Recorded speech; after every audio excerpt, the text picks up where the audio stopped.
Do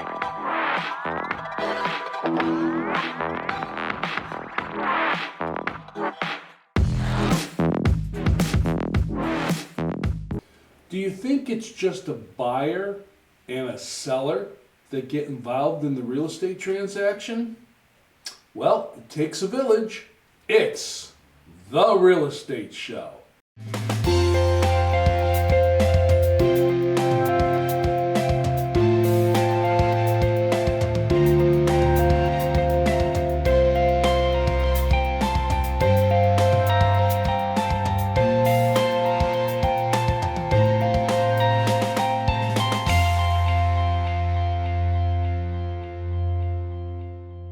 When you're doing a real estate transaction, it's not just the buyer and the seller.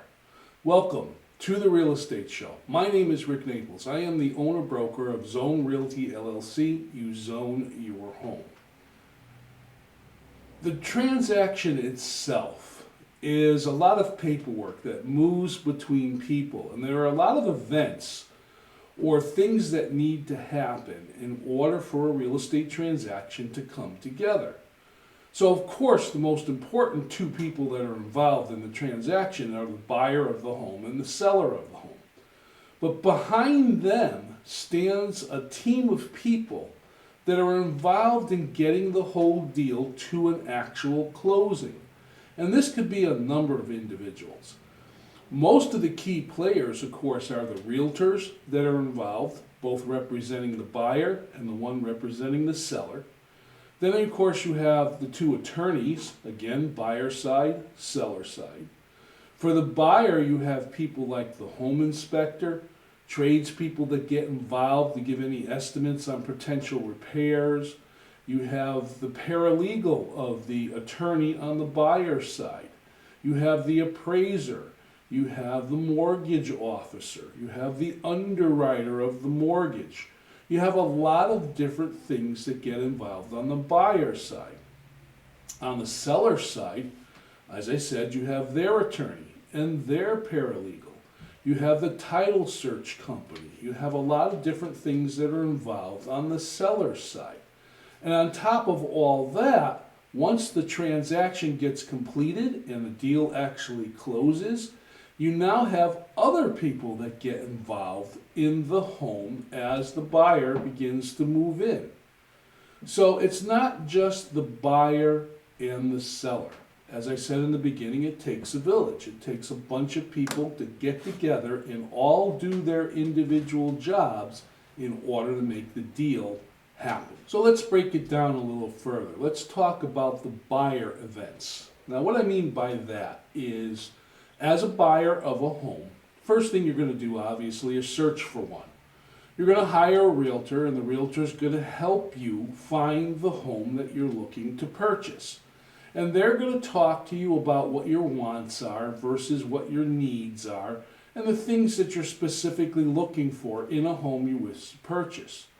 The mortgage officer that gets involved in the deal, well, they're the individual that's going to ask the buyer a bunch of questions to qualify them for a mortgage. They'll know exactly what kind of level or what monies they need in order to purchase the home that they're looking to buy. Now, of course, when the buyer does make the offer and a seller accepts that offer, you now have a number of other people that get involved in the deal. One of the folks that gets involved is who we call the home inspector. Now, this is an individual that the buyer hires to go through the house with a fine-tooth comb, as they say. This individual goes to the home and looks at the house for all of its functions and all of its problems, potential problems, and all of the different things that the house has to offer within it to make sure that those things are up to code and are functioning properly. And they're going to provide the buyer with a list. And that list is basically going to say things that need to be done right away, things that should be done in the near future, and other things they may want to consider having done as time goes on. This really lets the buyer know what they are specifically buying. Because what happens is a lot of times we get kind of enamored on the house that we're looking to buy, and we get very excited about it, and we just look at the overall picture of it, the cosmetics of it, the placement of it, and not really what the house is itself. So this is why the home inspector gets into play. Now, from the home inspector, if there are repairs that need to be done, now you may get involved other individuals that are specifically trained in different trades. For instance, if there's a plumbing issue, now you want to have a plumber do an estimate. Or an electrician, now you want to have an electrician do an estimate. And so on and so forth. So there could be a number of individuals involved in helping you decide whether or not that purchase should continue on to get to the closing. Now for the seller has a number of different things to do. A lot of times the people that they'll get involved is their realtor or their consultant or sometimes their attorney in helping them prepare the home to go on the market. And there are a lot of other things that get involved. How to stage the home, what to do with certain items or how to place furniture in the home and so on and so forth in order to prepare the home for the market. So it's not just, I've decided to sell my home, let's find me a buyer. It's not just, I want to buy a home, let's buy a house. There are a lot of people behind the scenes. Once the paperwork gets in place and the individual realtors have written the purchase and sale agreement and everything signed, now you have another team of people that get involved in order to get the deal to the closing. On the bank side, as I said, you have a mortgage officer. They're the original individual that worked with the buyer to get them pre-qualified for the mortgage. But now that has to move to the mortgage underwriter. Now they're an individual that's going to look at the package, the mortgage itself, look at the house, look at the appraisal value of the house, look at income, look at credit, and a number of other factors in order to do what they say, underwrite the loan or get the loan to approval. One of the greatest words or set of words that a realtor loves to hear when they're representing a buyer is when the bank says you have the clear to close. That basically means that everything has been done as far as their side and the monies now are in place in order to close on the home. In other words, the mortgage money if you're financing. Now, of course, the buyer also has to have down payment money. They have to have money for their closing costs. And this can involve another individual, or what we call the supporter or the gift giver. Now, who's a gift giver? Well, let's say that you're looking to buy your very first home and you need a certain amount of dollars as a down payment and you just don't have that in your savings account. So a lot of times people will go to a relative, sometimes mom and dad, sometimes grandma and grandpa, or whoever it may be, and ask for help for the monies that they need in order to make the transaction get complete. So that individual will give them some money. We call it a gift. A gift is monies that are given to somebody to accomplish the transaction, that there are no strings attached. In other words, it's not a loan. It's not something that's been scheduled where payments are going to be made, because this will affect the debt to income ratio that the mortgage officer has qualified the mortgage on. So you have a gift giver that's involved. And sometimes, as I've talked on the real estate show, the gift giver gets a little more involved in the purchase of the home than maybe they should be, but that's something the buyer has to deal with. The seller, on the other hand, may get someone called a pre-inspector involved before the transaction is completed. Sometimes the seller's agent will recommend to the seller that they hire a home inspector to do a pre-sale inspection. Now, this is a case where the seller knows there might be some issues that a buyer is going to find in their home inspection, and I kind of want to be proactive. I want to have the house inspected to give me a list on those things I should attend to so that there's no problems later on when a home inspector goes through the home and the buyer is looking at potential issues that may cause them to want to go back to the negotiation table.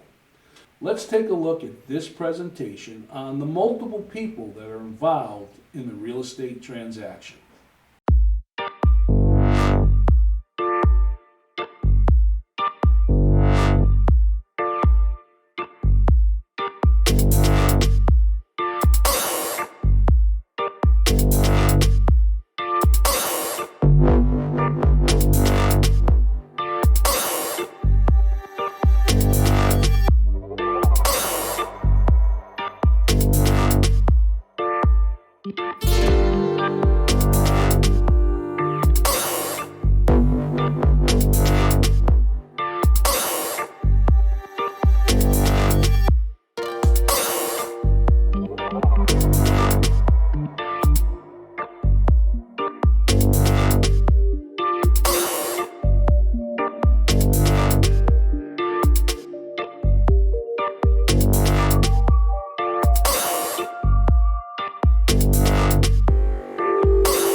I want to take a moment to talk about the attorneys. Why hire an attorney for a real estate transaction? I mean, you have a realtor on your side, you have a realtor on the seller's side. Can't they do everything? Well, the answer is they do a lot, but they don't do it all. You have to have someone involved that is a specialist in the legal paperwork, not necessarily the purchase and sale agreement. That's what the realtors are dealing with, and not necessarily the first negotiations should there be a home inspection issue.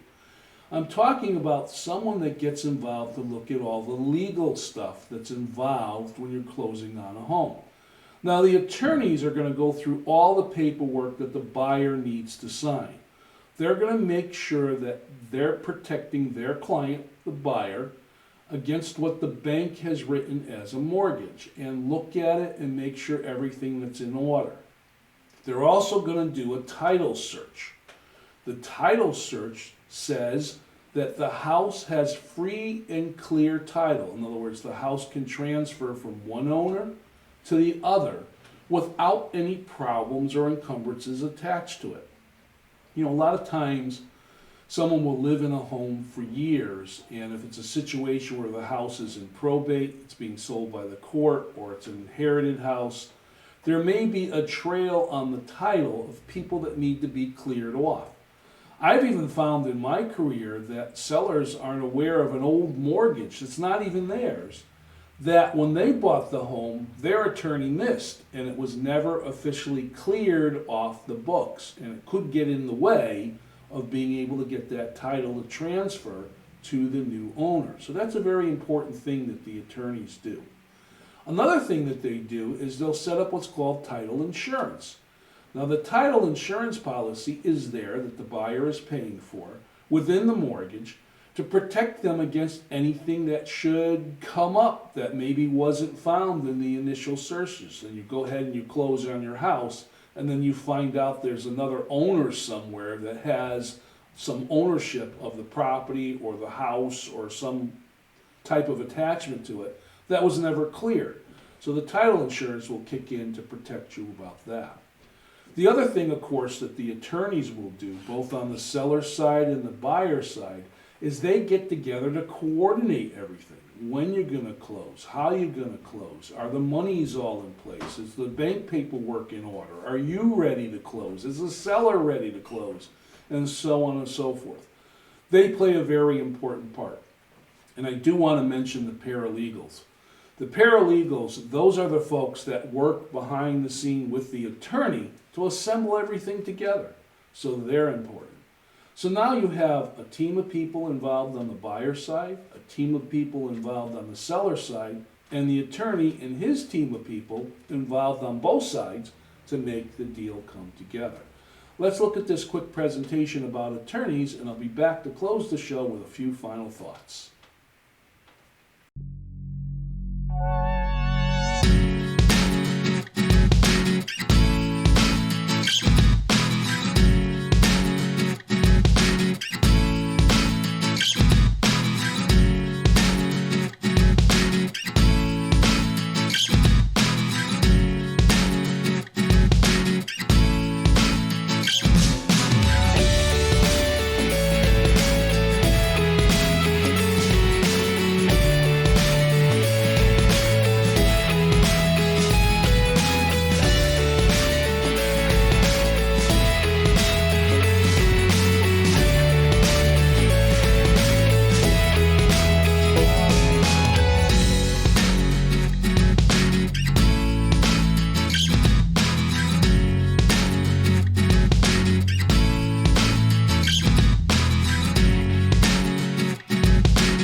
Everyone says to me, well, why would I have to hire a realtor to do a real estate transaction?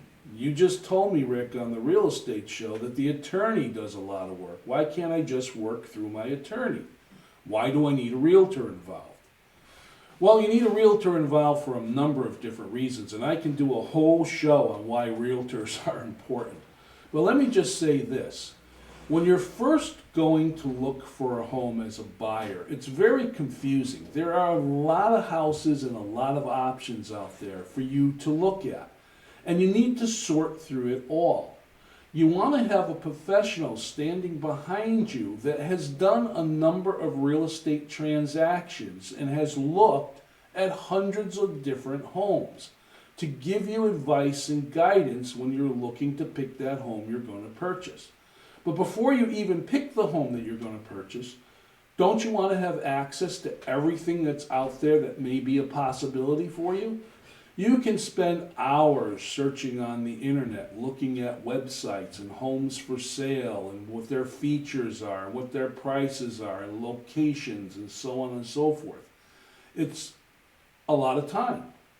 Your realtor will help you sort through all that. The realtor has access to the multiple listing service, and that is the site that all the other realtors in our state put their listings on, homes for sale on. They have access to homes that are not just ready to be put on the market, those that are coming soon. They're also aware of what their markets are doing and what the trends are doing. And they're a great source to give you information on where to look for things you might be interested in. Schools, tradespeople in the area, grocery shop in the neighborhood, and so on and so forth. Realtors do not tell you what schools are the best or what the neighborhood is like, but they will direct you or give you advice as to what websites or what sources to go to do all and find all that information for yourself. This is all part of making the decision to buy the house. The seller, on the other hand, they have their listing agent or their listing agency. The listing agent has advised the seller on how to prepare their home to go on the market.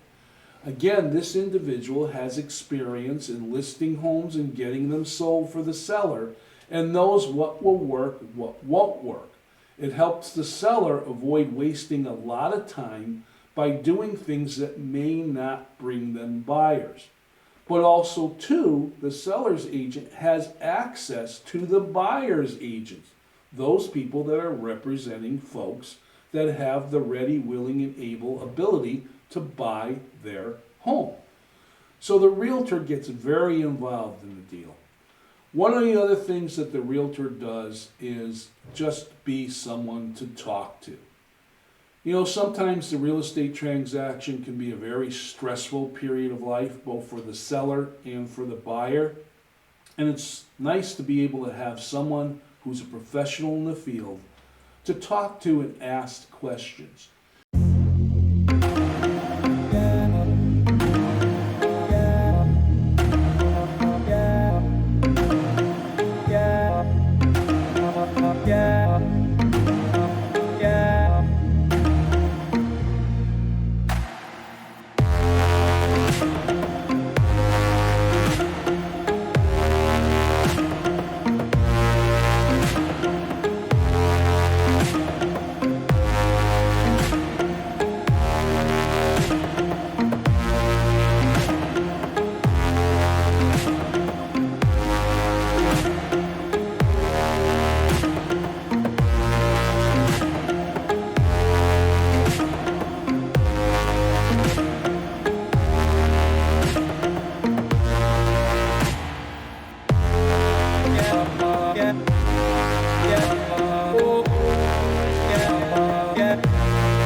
Speaking of realtors, what makes realtors good at what they do? Well, to become a realtor is not easy. There is a lot of training that goes behind, there's a lot of schooling and education that goes behind being able to get to that point where you have the opportunity to go ahead and go forth and get your real estate license. Now, it's not easy, as I said. The schooling is pretty tough. There's a lot to learn. Once you've accomplished passing a principles and practices course, you now can go take your licensing test. And our state does not make it easy. I know a lot of folks that are great when it comes to the schooling, but when they get to take the actual test at the state level, well, they quite don't make it. They have to go back and study some more and attempt to make the licensing test again.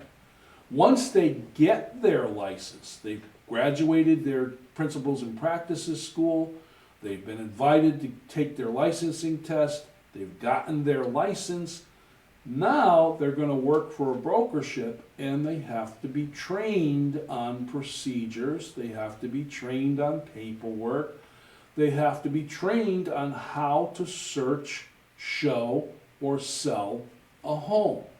It's a constant learning curve, and like in any profession, you're constantly learning, you're constantly going back to school. Now, on top of all that, realtors are independent contractors, so they have to market themselves. They have fees to pay, licensing fees, MLS fees, electronic key fees, and so on and so forth. I've sometimes asked, why do realtors charge so much money? Well, there you go. It's expensive to be a realtor. You're an independent contractor, you don't have a salary coming in, you don't have benefits coming in, you have to pay all of that on your own, and that's why the commissions sometimes are up a little bit higher than what people think they should be. There's a lot of work that's involved, there's a lot of coordination involved. Realtors, very special people. My name is Rick Naples, and this has been The Real Estate Show. I thank you very much for watching. I'll see you next time.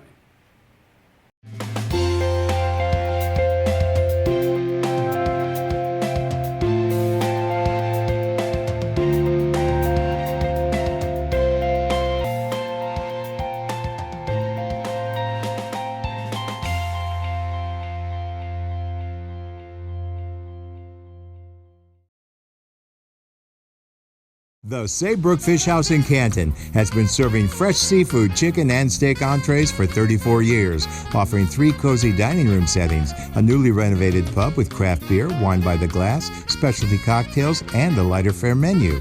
Open for lunch and dinner 7 days a week. Reservations accepted for parties of 2 to 42, and gift certificates are also available. The Saybrook Fish House, nestled at the crossroads of Route 44, 202, and 179 in Canton.